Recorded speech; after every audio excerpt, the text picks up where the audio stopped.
On l'a appelée sainte, mais elle est morte sur le bûcher. Une adolescente qui a mené une armée et qui a été exécutée par l'Église même, qui la déclarera plus tard sainte. Vous n'avez jamais entendu l'histoire de Jeanne d'Arc comme ça. Elle n'avait que 13 ans quand elle a commencé à entendre des voix qui, selon elle, venaient du ciel. Elle lui disait qu'elle avait une mission, libérer la France des Anglais. Personne ne la croyait, jusqu'à ce qu'elle se présente au château et convainque le prince lui-même de la laisser diriger l'armée.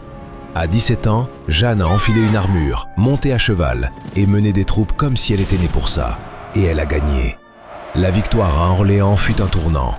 Elle devint un symbole d'espoir et une menace. Un an plus tard, elle fut trahie, capturée, jugée comme hérétique et brûlée vive, à seulement 19 ans. Le plus choquant, c'est l'Église qui a tenu le procès, et la même Église qui, des années plus tard, a inversé sa décision, la déclarant innocente et en 1920, la canonisant comme sainte. De sorcière à sainte, de paysanne à chef, Jeanne d'Arc fut un scandale historique que le monde ne pourra jamais effacer.